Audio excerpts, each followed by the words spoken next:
Parshas Balak, we're going to speak about a topic that does not come immediately to mind when one thinks of Parshas Balak. But as we're going to try to demonstrate, I think there is a tie-in to Parshas Balak.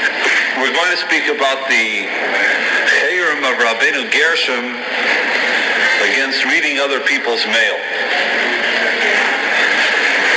The obvious question is, what does that have to do with Parshas Balak? Pasuk says in this week's Parsha, one of the more famous psukim in the Torah, Vayar Yisrael Sheichem Lishmotav, that Balak saw how Bilam saw how everyone was living in their tents, and Bilam, upon seeing the sight, utters the famous pasuk, Matayvu Oyalecha Yaakov Mishkanesecha Yisrael. Upon seeing how Klal Yisrael lived in their individual tents, he utters the pasuk, Matayvu Oyalecha Yaakov. So the Gemara darshans from this, Ra she'ein pischein ahaleya mechuvanin zeh lazeh.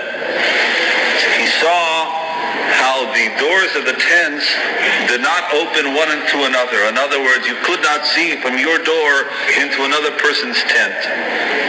And that was a sight to behold. The Yidden, the Jews, were very makbid and very concerned that there should be no invasion of privacy from one Jew to the next. People that live like this, people who are concerned about the privacy and the rights of other individuals, such people are worthy that the Shekhinah should dwell with them. It is based on this pasuk that the Gemara darshans in Masechta Bava Basra and Daf Samach Amud Aleph, a halacha. Lo yiftach adam l'chatzer hashutfin Pesach keneged Pesach and chaloin keneged chaloin. Based on this, the Mishnah says in Masechta Bava Basra halacha that one is not allowed to go ahead and erect a dwelling that he will be able to look from his window directly into his neighbor's window, and he's not allowed to make his house in such a fashion that his door will peer directly into his neighbor's door. Based on this halacha, based on this pasuk of Matayvu Ayalecha Yaakov. So the Rashbam over there in the Mishnah in Bava Basra and Daf Samach Amud Aleph adds a very important note over here. And the Rashbam says that this halacha, that you're not allowed to build a house facing into your neighbor's house, is mishum tznius, which means as follows. We are perhaps familiar that in American law, for instance, there is a concept called the right to privacy. There are enough lawyers in this room that know that the Fourth Amendment of the Constitution is the search and seizure amendment, which prohibits unlawful search and seizure of any individual, his person, or his house. The American Constitution guarantees the right of privacy to every individual. Of course, this can be misread and taken to extremes that because the person's right to privacy, therefore, as a result of that, a woman has a right to an abortion. Now, what the lumbus behind that one is, you'll have to ask a constitutional lawyer. And this is not a sheer or a diatribe against abortion. But the Constitution recognizes the right of privacy of an individual. Halacha also recognizes the right of privacy of an individual. And that is in fact another sugya in Masechta Bava Basra. And that is what the Gemara in Bava Basra discusses under the concept of Hezek Riyah Shma Hezek or Eloi Shma Hezek. The Gemara deals in Bava Basra about building, about two shutfin, about two people who are together in either in a dwelling or in some kind of living quarters, that the shutfin have the right on what's called Hezek Riyah, which means that the halacha considers damages not only as physical damages, if I physically intrude on you, if I actually hurt you, or if I damage your possession, but the halacha recognizes a concept called Hezek Riyah, if you go ahead and you build your house or your business in such a way that you are peering into me, into my courtyard, that's called a hezek. That's called a damage in the eyes of halacha. We paskin hezek riyah shma hezek, which means I have a right to my privacy, to the extent that the Gemara says in Bava Basra that a person has the right to demand that the other person erect a fence so that he will not be able to peer into what I am doing. And in fact, I can go ahead and I can build this fence on my own, and I can send you the bill, and you're mechuyev to pay for it, because hezek riyah shma hezek. If you're looking into what I'm doing in my chutzner, in my courtyard, that is a monetary legal damage which I have the right to go ahead and to demand restitution for. But that is in the monetary sense. The halacha that this Mishnah is telling us over here, the Rashbam tells us, is even more than that. For a person to gaze into my bedroom, or for a person to gaze into my living room, is not only a monetary nafkamina, but it is also an isur dikidin, mishum tznius. There's the concept of privacy, the concept of a person has the right to be tzanu and to private in his own life. So Memela, the halacha tells me that you're not allowed to build a Pesach keneged Pesach, your door against my door, mishum tznius. And the nafkamina, for instance, whether this is merely a monetary halacha, or whether this is in fact an isur dikidin, is whether the halacha of chazaka applies. Which means not going deeply into this. But if this was only in the realm of hezek, of monetary halachas, the halacha is, if you were mechuyev to build a fence, and 3 years passed by, and you never went around to going ahead and to building the fence, and I never objected, I never didn't say anything for 3 years, I didn't say I want you to put up the fence. After 3 years, I pop up and say, you know what? I want you to erect the fence. I don't want you looking into my courtyard. So the halacha is, since this is a money din, this is a monetary din, there's a concept in halacha, you kept quiet for 3 years, that means that you've given up on your schus, on your right to demand a fence. That's in the halacha of courtyards, that's in the halacha of hezek riyah.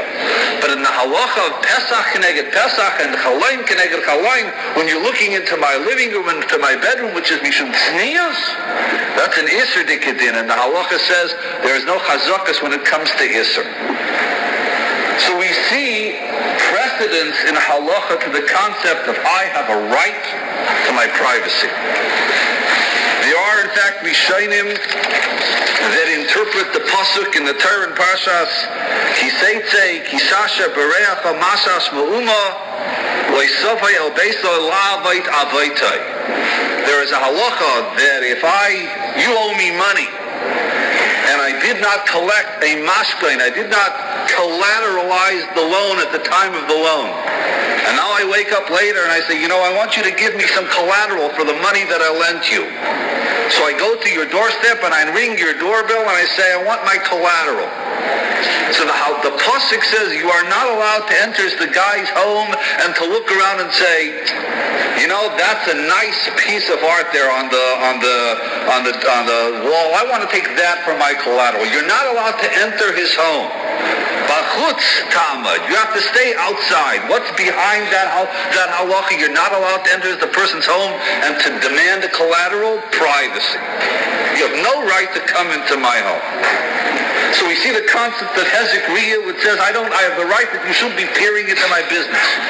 We see the concept in halacha, you can't enter my home even when I owe you money, but I have the right to privacy. The halacha which we're going to speak about tonight is a derivative thereof. And that is the chayrim of the Rabbeinu Gershom Ma'or HaGoyla, that you're not allowed to read another person's personal correspondence or writings. First, a word about Rabbeinu Gershom. Rabbeinu Gershom was born in the year 960, which puts him very early on in the realm of the Rishonim.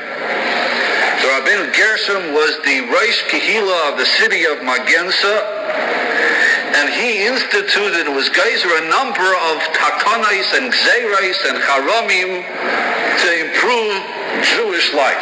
They are referred to as the Cherem de Rabbeinu Gershom. Actually, this is somewhat of a misnomer, because the Rivash tells us in a tshuva that if a single Rav enacts a takana, a private rabbi goes ahead and institutes some kind of din, some kind of custom that is only binding on his kehillah. For a Rav to have the power that this should be binding on all kehillas all throughout the diaspora, that an individual Rav cannot do that. What is required is that the Rabbanim of the time, of the different cities, of the different countries, of the different regions get together and band together and institutes takanas, that they have the right to go and enact that, and that is binding universally on all those Jews in all those different communities and regions. So when the Rabbeinu Gershom went ahead and enacted his takanas, this was together with all the Rabbanim and the Gedolim of that period. They only called it in the name of the Rabbeinu Gershom because he was apparently the Gadol Ador, and he was the Manig of Kol Bnei Hagoyl, and therefore they called it the Takanas of the Rabbeinu Gershom. In fact, they were Takanas of all the leading Rabbanim of the time. If you're interested in a list of some of the takanas and the haramim of the Rabbeinu Gershom, the Be'er HaGoyla in Yeredeya in Siman Shinlam and De'aled, Eis Kufchav Gimel, lists over there the different takanas and haramim of the Rabbeinu Gershom. Perhaps the most famous of his takanas is Shalolisa Shtei Nashim, Lolisa Adam Yisha Al Ishtay, the prohibition against polygamy in Jewish law. That is one of the more famous takanas and haramim of the Rabbeinu Gershom. We once said a shir on that. There is, for instance, a takana shalolaharchik adam miyishta yaser miyud ches chadash. Person's not supposed to be separated from his wife more than 18 months.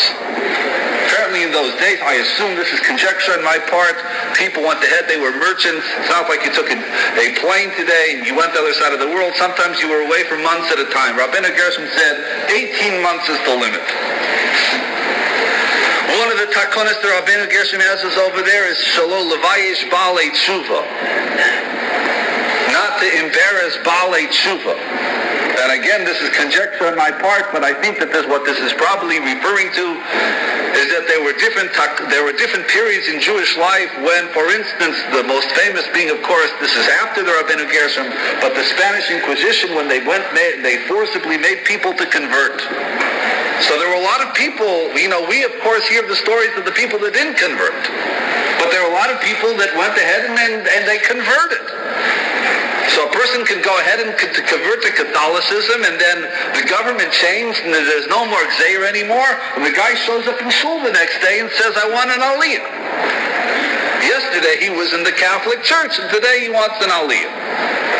So there were people who went ahead and were Moshe Nefesh and stuck their necks out, literally, and didn't convert, and all of a sudden, I've been a good guy all this time, and this guy comes in. Yesterday he was walking off the Tzelem, today he's walking off the Mogat Dov, and he wants an Aliyah. So apparently people didn't take kindly to that. So it was not uncommon. The guy got up in shul and said, you shagets. Literal. So Dr. Rabbeinu Gershom, you shouldn't do that. I think that's what that takana is about. The takana which we're going to discuss tonight is Cherem shelo liroi spiksav chaveiroi shelo birshusai eloim kein zarkai. That is how the Be'er HaGoyla brings the Lashon. Cherem, a Cherem shelo liroi spiksav chaveiroi. You're not allowed to look at the ksav chaveiroi, which does not necessarily mean letters. We all think of it in terms of you're not allowed to read other people's mail. This means you're not allowed to read somebody else's diary. You're not allowed to read somebody else's notes. You're not allowed to read another person's written correspondence or written notes, for that matter, ela im kein zarkai. Which means that if it's in the garbage can, and you can assume that he put it in the garbage can, then you're allowed to read it. They didn't have paper shredders in those days, but apparently once you throw something in the garbage can, then the cherem is off.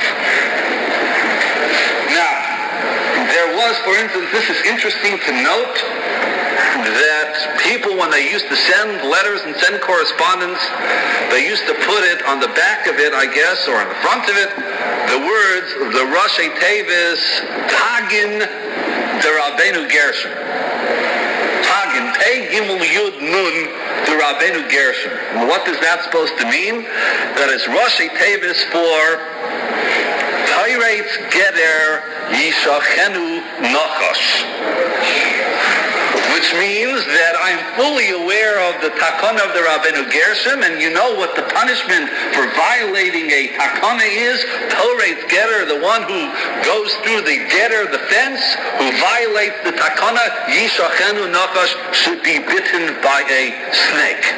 So that's a little reminder before you're about to steam open the letter to make sure that the exterminator has been around your house recently. Now, Pagin de Rabbeinu Gershom. What is the lumdus behind the Takana de Rabbeinu Gershom? In other words, we can in fact say that Rabbeinu Gershom did things arbitrarily. For instance, when the Rabbeinu Gershom said you should marry two wives, that wasn't based on an Isser in the Torah, Adarabah. On the contrary, the Torah says you can marry two wives. So there are some takanas of the Rabbeinu Gershom that don't find their source in some previously existing Isser. But the Achronim, for some reason, in this takana, tried to find the hook upon which Rabbeinu Gershom, so to speak, hung his hat. In other words, what did he base this Isser on? You know, where does it say in the Torah, or where is at least a remez in the Torah, that you shouldn't read somebody else's correspondence? Well, what's wrong with that? So there are two schools of thought in this matter. There is the tshuva from the halachas ketanas, shalos and tshuvas halachas ketanas, which was written by the Maram Chagiz and Siman Reish Ayin Vav, which was asked this question, can you go, there's those people that write on their letters, Pagin de Rabbeinu Gershom, Im Yesh Bo Mamish, and he writes, Belav Hachi Nirish Yesh Isser Levakesh Ulachapes Mastayrov Shal Chaveiraj. He says, truthfully speaking, even without a takana of Rabbeinu Gershom, it would be forbidden to read another person's correspondence. Why? Because Mali loiselech rachel la'cherim oy la'atzmai. The halachas ketanas tells us a novel svara. A novel svara. Which means as follows. That we all know, and we discussed this, we had a shir on this, that there is an Isser called the Megalicide. If somebody told you something in confidence, and somebody told you a secret, it is Asr al Pidin to share that with somebody else. It's a halacha called Megalicide, an Isser of revealing secrets. As an aside, I once heard somebody say, and I think it's very true, that the entire gishmak of knowing a secret is the fact that you can share it with somebody else. If someone were to know a juicy secret, but to be... What happened?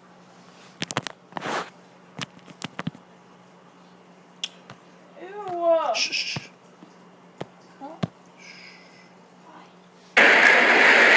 As an aside, I once heard somebody say, and I think it's very true, that the entire gishmak of knowing a secret is the fact that you can share it with somebody else.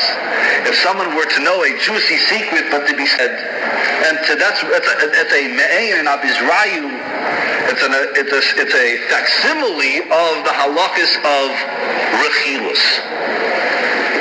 So comes the Maram Chagiz and says a novel svara. If somebody told me a secret, I can't share it with him. So if I'm going to go ahead and read somebody else's correspondence, I'm sharing that secret with myself. In other words, if you have something confidential, it should be confidential between you and yourself. If I look at your mail, I look at your diary, I look at your correspondence, you know who I'm revealing the secret to? I'm revealing it to me. And that's the chiddush of the Maram Chagiz. Ma li loiselech rochel acherim o la'atzmo. And is what is behind the Cherem de Rabbeinu Gershom. That is the hook that he's on his hat on. You know why you're not allowed to read somebody else's mail? Because it's Hailech Rachel Magalasai, because you are revealing the secret. Who are you revealing it to? You're revealing it to yourself. His mail, his correspondence is private. It's Beino Bein Atzmo, or it's between him and the person who got the letter. It's not your business. Revealing secrets is an Isser. The other svara that we see is a svara from the Chikikei Lev. The Chikikei Lev was written by Reb Chaim Palaji, who was a Sephardi Paisek, and in Chelik Yeridei Siman Memtes, he suggests that the Isser behind reading another person's correspondence is an Abizrayu of Gezela. It is a form of theft. Either because there's a halacha which we know called Shoyal Shoy Midas Gazlanhu, you're not allowed to use somebody else's property without his permission, of Gezela. It is a form of theft. Either because there's a halacha which we know called Shoyal Shoy Midas Gazlanhu, you're not allowed to use somebody else's property without his permission. What's going on here? There's a halacha called Genevis Das. You're not allowed to steal somebody's das. Now, the classic example of this case, as we've also spoken about over here, is you go into a store and you're interested in buying a piece of furniture. So you go ahead and the guy shows you the stuff, and he spends an hour and a half with you, and you go through all the things, and at the end of the conversation say, can I just have the manufacturer and the number for this? And after he went ahead and gave you all that information and spent the time with you, is under the impression that you're going to buy it, then you go ahead to your friend over there in Borough Park, and you send him the number, and he ships it down for half the price. That's Genevis Das. So the Reb Chaim Palaji suggests that this is a form of Genevis Das. If you read somebody else's correspondence, you're stealing his secrets. That's the Geneva of it. So he writes an interesting tshuva. What's the nafkamina? Whether the Isser is under the category of Rechilus, of revealing secrets, or the Isser is in the category of Gzela, the nafkamina, he was asked the following question. Some non-Jew, a guy owes you money. And you have reason to suspect that he is going to forfeit on the loan. And lo and behold, you see a letter addressed from the guy that owes you money to a certain attorney, which you happen to know only specializes in bankruptcy. And therefore, it is in your best interest to know what exactly your Baal Chayiv has to say to this bankruptcy attorney. It could be very important information. He may declare bank. You don't know what he's going to do. So he was asked to Shaila, is the Yid allowed to read the letter of one guy that's addressed to another guy? She says, you know what the nafkamina is? If reading somebody else's mail is a gezel dikadin, it's a form of gzela, gnevis das, das. We all know the halacha is that gezel akum is usher. It's forbidden to steal from a guy. Gnevis das, also leaving das afilu title sholavit kachavim. It's even also gnevis das of a guy. But if the nature of this Isser is in the category of Rechilus, of revealing secrets, what's the pasuk that tells us you're not allowed to do that? Loiselech Rachil ba'amecha. You're not allowed to speak Lashon Hara about a Yid, but there's no Isser in speaking Lashon Hara about a guy. So if it's a Rechilustic halacha, if that's what it is, then it would be mutter, in fact, to read the guy's mail. That's his nafkamina. Then he goes on to suggest another svar, that regardless, even if it is a gezel dikadin, and gzela applies to a guy, we could perhaps suggest that the Rabbeinu Gershom never instituted the takana. He never meant the takana to apply when it can be a matter of losing money to a guy. There was a concept in the halacha called matzil miyadam. We don't like Yiddish geld being lost to non-Jews. And there were certain instances in halacha that the Rabbanan told you can do something. Why? Because it's matzil miyadam, to save your money from the hands of a non-Jew. So it could be, Rav Chaim Palaji suggests, that when there is a question of losing money, and you can in fact save the money by reading the guy's mail, under those circumstances, Rabbeinu Gershom was never geyser his takana. And therefore, whether it's a gezel dikadin or whether it's a rechilas halacha, in either case it would be mutter to read the mail. There's another interesting shaila, a little closer to home, and that is a question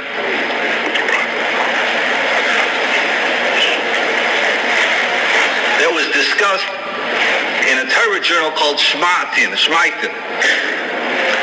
And there the question was posed as in light of Rabbeinu Gershom's takana about it, that it's forbidden to read another person's mail, is it mutter to the members of the Hanhola of a yeshiva to read the mail of yeshiva bachrim in their yeshiva if they have reason to suspect, reasonable doubt, let's say, that the letter here is not from the most kosher of sources. Well, it could be a kosher source, but not for the boy at this stage of his life. So that's the shaila. That was the shaila that was asked in this country's Shmaitin. So Rab Chaim David Halevi, who is the chief rabbi of Tel Aviv, wants to say that it would be mutter for the hanhol of the yeshiva to read the guy's mail, because the takana of Rabbeinu Gershom does not apply b'makam mitzvah, where it's a mitzvah to intrude on the other person's mail. There the Rabbeinu Gershom never made his takanas when there's ever a question of mitzvah or aveira involved. Where's the precedent to that? Where do we see that, such a svara? So for this he brings the following point. The halacha is, as we all know, that Rabbeinu Gershom said you're not allowed to marry two wives. What's the halacha if a person is married to a woman, he has a brother, Rahman al-Islam, whose wife dies and they have no children? So that's the halacha of Yibum, the Levirate marriage. So the brother has to marry his sister-in-law. That's the din of Yibum. Is he allowed to marry her if he's married already? So the Shulchan Aruch in Even Ezer Siman Aleph Sif Chav Gimel Paskins Hichrim al Hanesi Ishtay Avo Biyavam Olei Hichrim. The Rabbeinu Gershom's takana does not apply b'makam the mitzvah of Yibum. In other words, all things considered, you shouldn't marry another wife. But when there's a mitzvah in the Torah to marry another woman, there Rabbeinu Gershom didn't make his takana. So he wants to suggest that we can go ahead and we can apply the svara over here and say as well that since a case can be made that there's a mitzvah to go ahead in order to set this boy straight on the right derech, there's a mitzvah to go ahead and to intercept his mail and to see what's going on. Therefore, that's called b'makai mitzvah, an argument that one could perhaps differ on, but nevertheless, that's called b'makai mitzvah. B'makai mitzvah, Rabbeinu Gershom never made his takana. What's that? That's a good point. That's a good point. But I guess what you have to, the question is, isn't that bad chinuch for the children? Well, we'll wait 1 minute. We'll get to that point. Then he himself brings up the problem. The obvious problem is that the Ramah over there in that halach in Shulchan Aruch says that the takana of Rabbeinu Gershom does apply even b'makam Yibum, and the halach is you have to make chalitza. The Ramah writes over there, Yeshcholkin v'sfir lahu b'chein Rabbeinu Gershom noiheg afilu b'makam mitzvah v'afilu b'makam Yibum but tzarech lachleit. So the Ramah argues. The Ramah says that Rabbeinu Gershom's takana applies even when there's extenuating circumstances, even when there's a mitzvah. So So I think the more correct argument is an argument that somebody else in that journal makes, and that is that the halacha is, we all know, that it is usher to hit another Jew. If you go ahead and you hit another Jew, you're over on an Isra D'Oraisa, Bal Taisa. There's an Isra, you're not allowed to hit another Jew. Yet the halacha is, as we all very well know, that you are allowed, of course, under the right circumstances, and don't interpret this as a carte blanche, but the halacha is that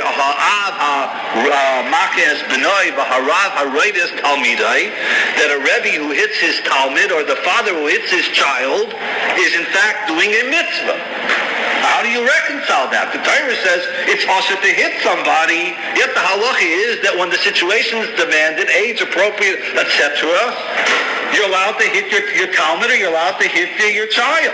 The teretz is, there's a difference when did the Torah aser hitting? The Torah aser the hitting which is a nezek, a damaging hit. That's what the Torah said you're not allowed to do. You're not allowed to punch another fellow. You can't be mazik him. You can't damage him.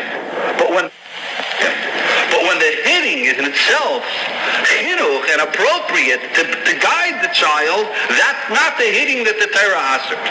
So it stands to reason, he makes the argument, that if the Torah itself said that when you go ahead and you punish or hit a child, that's not called hitting, that is in fact called chinuch, so therefore it's mistarvit to say that the takon of Rabbeinu Gershom did not apply when it is ultimately in the best interests of the child to read the letter. In terms of the chinuch of the child, if you explain this to the child and say, I'm aware that takon of Rabbeinu Gershom, but Rabbeinu Gershom only meant it when you're intruding on a person's right to privacy, but not when you're doing it for the person's own toelis, then that's the Rabbeinu Gershom was never geyser under such situations. Of course, one has to be careful not to take this too far and say, everything is in the best interests of the guy whose mail I'm trying to read. But we can't say clear. The one? Whose letter is it still received? The sender? That's the next point we're going to get to.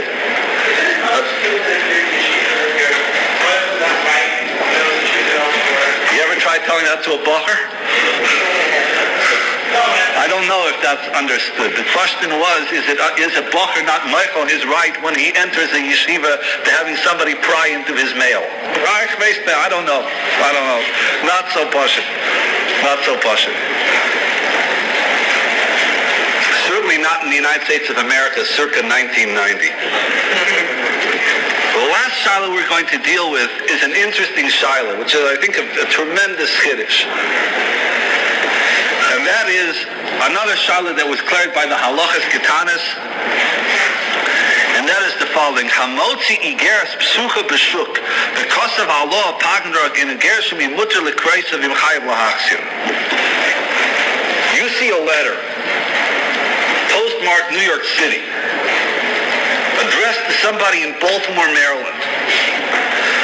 The letter has obviously been opened by the addressee in Baltimore, Maryland, and you find it in the garbage can. Are you allowed to read the letter? Which means the sender sent it, the recipient got it, the recipient read it, and now the recipient threw it away. So can you read the letter? So the Maram Chagis Paskins Nehi the Magabi Hamakabo Lika Lememar cave in the Nofal Israel Lechoshla Avo Sholeach Shema Ein Roitze Sheyedu Me'asakov. The Maram Chagis says, and this is the point that Mr. Simon brought up, that when you send a letter to somebody else, there are two people whose reshus you have to read the letter, i.e. the sender and the recipient. If the recipient threw away the letter, that only means that the recipient is no longer makpid on its contents, but you have no right to assume that the sender has given up his rights to privacy, and therefore it is usher for the person to read the letter, because even though you've sent the letter, it's not the pshat, now it belongs to me, now it's my letter, I got the letter and I can do with whatever I want. The upshot of this, and this is a very important point, that when somebody sends you a letter, and it's a matter of confidence. You can't say, I can show this to whoever I want because he sent me the letter. That's not true. It's not your letter. It's a joint letter. It's the sender and the recipient. And unless you feel confident that the sender would not mind for you to share this letter with somebody else, then you are in fact usher to share the contents of this letter unless you get the reshus of the sender. What about the case of the rabbi? There you only have the reshus of the contents. Well, in the case of the Rebbe, we're saying that the takana of the Rabbeinu Gershom doesn't apply. We're just saying B'chiyai Gavna, Rabbeinu Gershom never meant his takana to apply. But over here we're saying where the takana does apply, and this to me was the big chiddush, where the takana does apply, then you can't say, well, once the guy gets it, so it's his to do whatever he wants. It's not his property.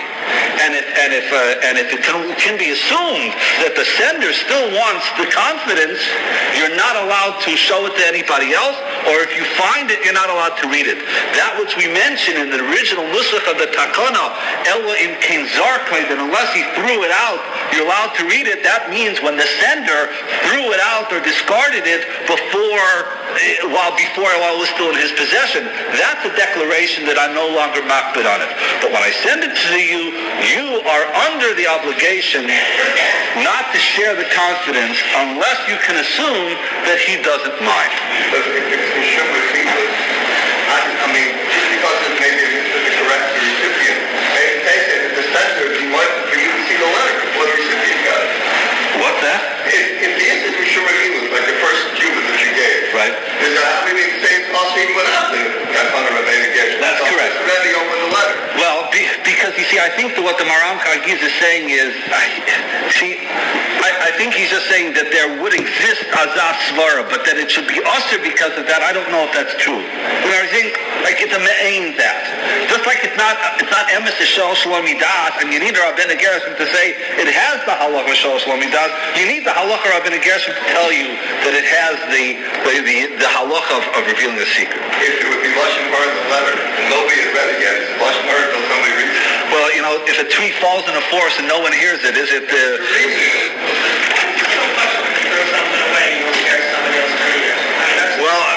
I get. The question is, why is it so pashut that if you throw something away that you're not makbid? I think there's a difference between the times. In other words, there are people that make a living out of going through other people's garbages, right?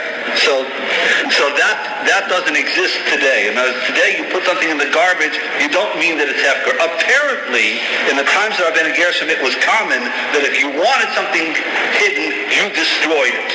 And if you didn't destroy it, you put it in the garbage, that was your mechila on any right that you have. Well, it wouldn't be the takana.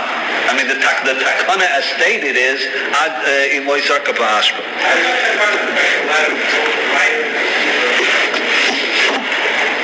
What's the question? How does that affect the letter? Both the writer and the receiver are dead. Are dead? That was just part of the takana. I mean, first of all, I don't know if that's true. I don't know if it's after they're dead. But if it is, and if it's exela dikadin, it's because that was part of the takana. I mean, Rabbeinu Gershom can be geyser anything he wants to. And if he says that it applies af lacher misa, then it applies lacher misa. We're not dealing over here with something that has to make, that has to be logically acceptable. He says you can't do it, you can't do it. Why 18 months you can't be without your wife? Why not 26 months? That's the way he made the takana.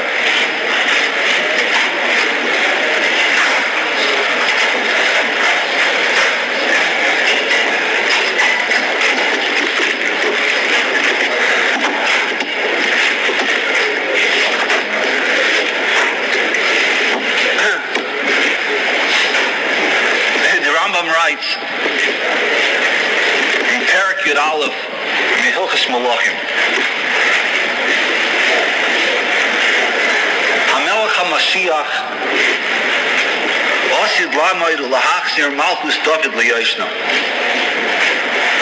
The Rambam writes that the Melech HaMashiach eventually is going to come and he's going to reestablish the dominion and the Malchus of David Melech Yisrael. Ubayna Hamikdash Umekabet Nidche Yisrael. He's going to build the Beis Hamikdash. He's going to bring in all the people who've been scattered over the entire world.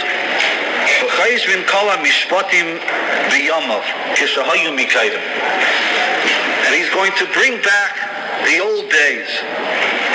Makrivin Korbanais, will once again be able to bring Korbanais, Eisen Shmit and V'Yovel Kechol Mitzvasa, the laws of Shmit and Yovel are going to apply, etc. The Rambam continues. B'chol mi she'enei ma'amin bai, mi she'enei mechaka lebiyasai, and a person who does not believe that Mashiach is going to come. Oh, mi she'enei mechaka lebiyasai, or who doesn't eagerly anticipate the coming of the Mashiach, loy b'shar neviim belvad hu kaifer. Not only does he deny all of the Nevi'im, but he denies the very foundation of Tairas Moshe Rabbeinu. If one does not believe in the Mashiach, or one does not eagerly anticipate his arrival, you are not only denying what the Nevi'im said, but you are in effect denying Tairas Moshe Rabbeinu.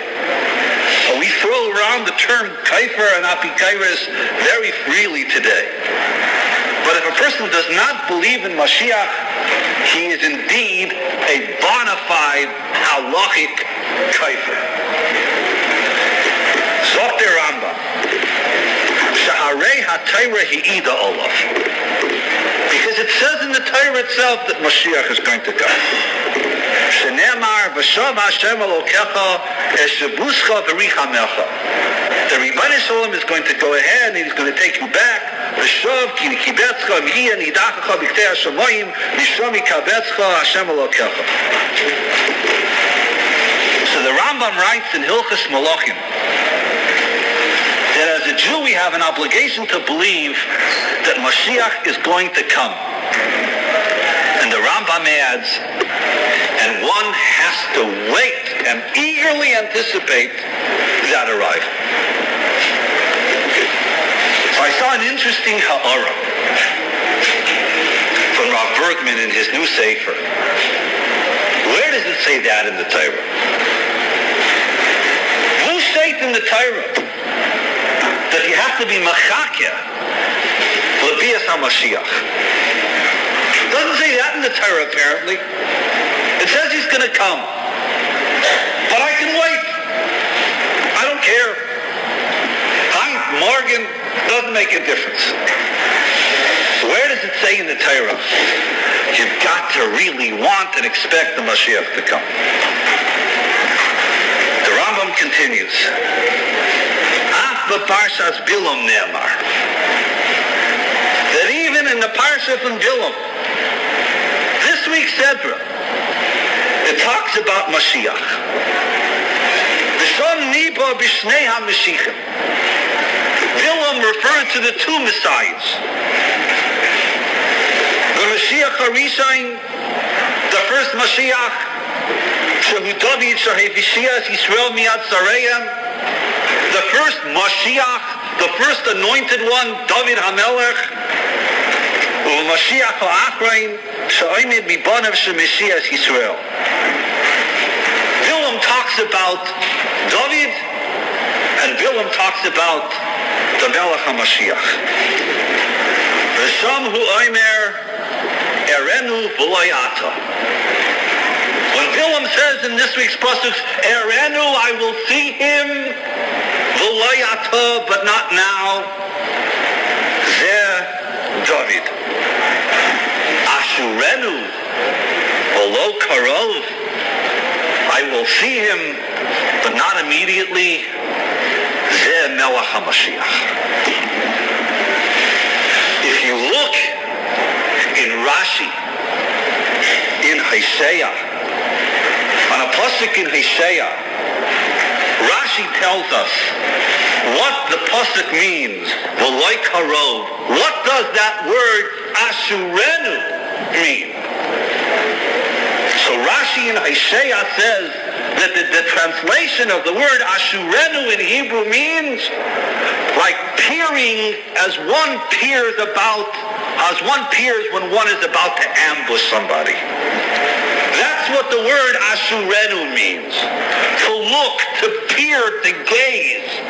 As someone who waits in ambush and is eagerly anticipating his target, that's what the word Ashurenu means.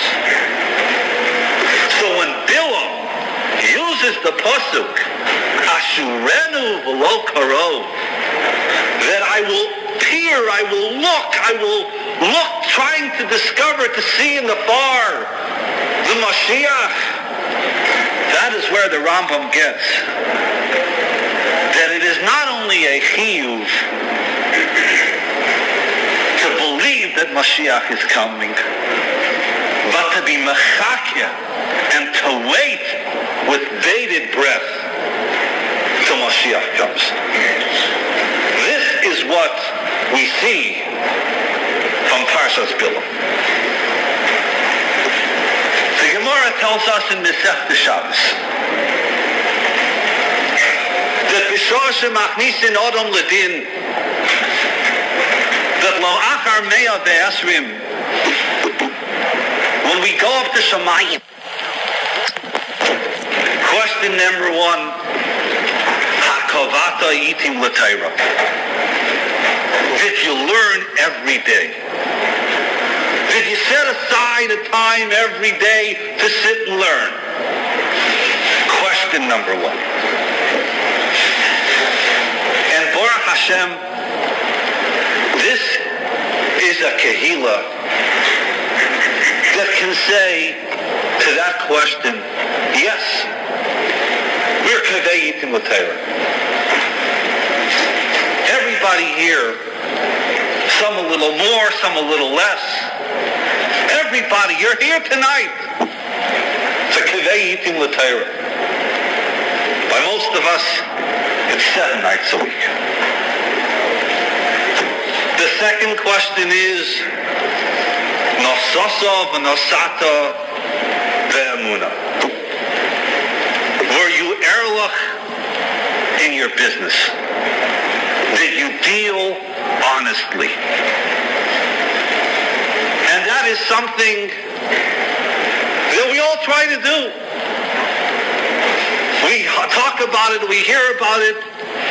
In this forum alone, how many times have we talked about the achrayus of not to cheat, of to realize that the money you're going to make, the Rebbeinu Shalom gives you anyway, whether you cheat or whether you don't cheat, it's all established from Rosh Hashanah. There's no need to cheat.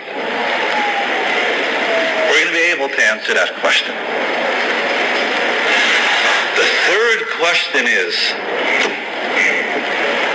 si pisa li Yeshua. The third question is, did you eagerly anticipate the coming of the Mashiach? Did you wake up in the morning when you got out of your bed and you said, oh, maybe today? Did you go through your day and you cracked, it's already 12 o'clock and he's not here yet? And when you go to sleep at night and the day's finally over, did you say to yourself, after almost 3,000 years, no, another day, and he didn't come? I have reason to doubt that all of us can answer in the affirmative to the third question. But you know what bothered me? Why is that the third question? I know how vital it is to learn Torah every day. We all know that. We know that that should be question number 1. Torah is so central to the life of a Jew that that's got to be a question.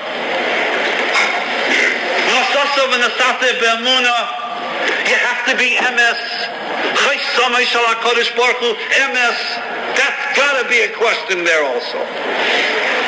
But if I had to pick all the questions that are conceivable to ask, would I ask Atzipiso li Yeshua? Why is that so central? The answer is because all of these three questions tell us about how you have to live your day. You have to live your day. That Torah has to be a part of your day. You've got to live your day. That ehrlichkeit and honesty has to be a part of your day. And what this Gemara tells us is the unbelievable chiddush. That a Jew has to walk around at every single day and feel bad that I'm in Golus. That's what this Gemara is telling us. It is central to the life, to the daily life of a Jew to feel, oi, we're still in Golus. And that, I think, is where we miserably fail. I don't think it bothers many of us, and myself included, that we're in Golus. It doesn't bother us that the Shekhinah and the presence of the divine is in Hester Punim. It doesn't bother us that 50% of Klal Yisrael is intermarrying. It doesn't bother us that 80% of American Jewry don't give a kihuzeh about their religion. It doesn't bother us the entire Golus. Because if it bothered us, if this miserable condition called Golus bothered us, then we would be mitzapel Yeshua. It would be so easy to answer that question. Because our lives are so miserable, of course I want the Yeshua. Let me give you a story of two Talmidim. A story of two kids. Both Maisim Shahayu. A Rebbe in 12th grade tells his class about the Gemara in Shabbos and tells them that there's an obligation every day to ask yourself, Tzipisa li Yeshua, that you care about the Golus. The Rebbe finishes the shiur. The kid in the 12th grade comes over and he says, Rebbe, if you tell me that there's an obligation to want and to worry and to be concerned about Mashiach and to be mitzapah for the Yeshua, I'll do it. But you know what, Rebbe? It doesn't bother me. I'm learning well. I'm in a yeshiva. What am I lacking? An Erlich kid. And then there's another kid. Another Maisa Shahaya. A story that I know the principles involved. A story about a kid, about a Rebbe who was a learning Rebbe in a camp. And he had this kid in his learning group that the kid had absolutely no interest whatsoever in what the Rebbe was teaching every single day. And finally they got to the Gemara in Rosh Hashanah where the Gemara discusses the Takon of Rabbi Yechon ben Zakkai, and the Gemara throws out the svara of Meheira Yibana Beis Hamikdash, that the Beis Hamikdash will be built and the Mashiach will come and next year we'll have to do it differently. And all of a sudden the kid perks up and says, you mean that?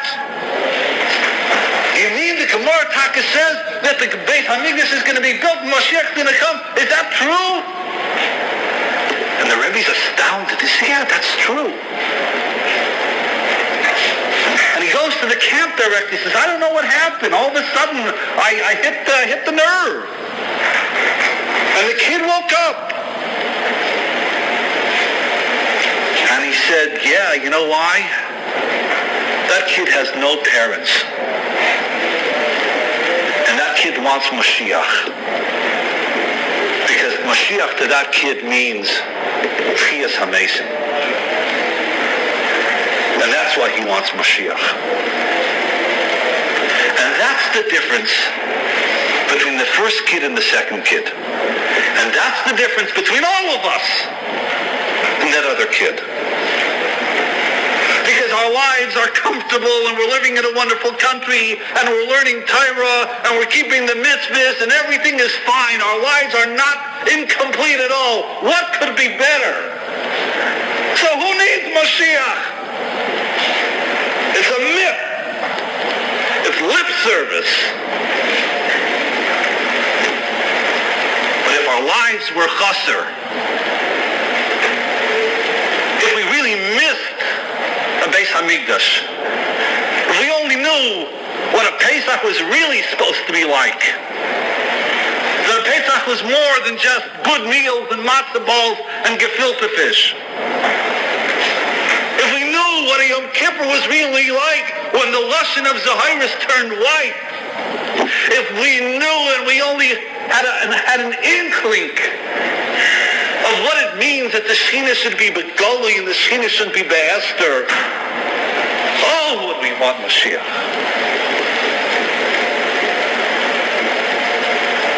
We never don't know. We've been in this ditch for so long that we think that this is what life is all about. We think this is the life of a Jew. And it's a pale facsimile thereof. And that's why anyone who really thinks about the state of Klal Yisrael today, and really thinks about what Yiddishkeit is supposed to be, wants that Mashiach as much as that poor kid who had no parents.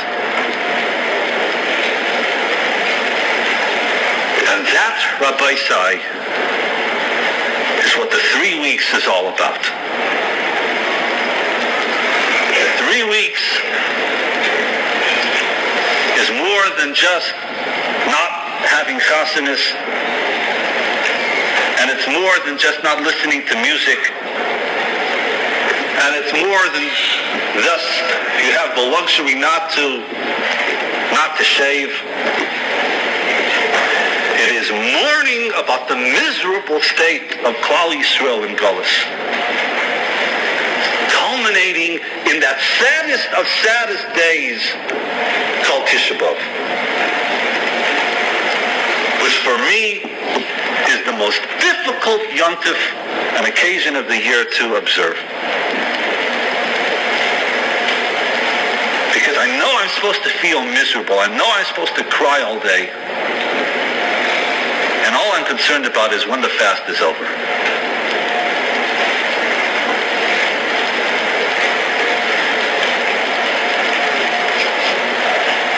And if we really felt the loss of the Beis Hamikdash, the Karbonas, the Shmitin, the Yoiflis, the Yamim Tovim, the Shekhinah in its glory, then we would take these 3 weeks and we would mourn them kidduboy, and we would anticipate eagerly Ashurenu v'lo karov. We'd eagerly anticipate that day when Mashiach would come, b'mheira u'v'yameinu, amen. Now, it is easier than ever to order additional tapes by Rabbi Frand. You may do so in 4 convenient ways. By phone at 410-358-0416. By regular mail to the Yad Yechiel Institute, Post Office Box 511, Owings Mills, Maryland, 21117-0511, or by email at tapes@yadyechiel.org, or you may visit our website at www.yadyechiel.org and order online from our secure site using your credit card. While there, You can view the entire library of Rabbi Frand's tapes. Thank you. This year was presented by Rav Yissocher Frand July.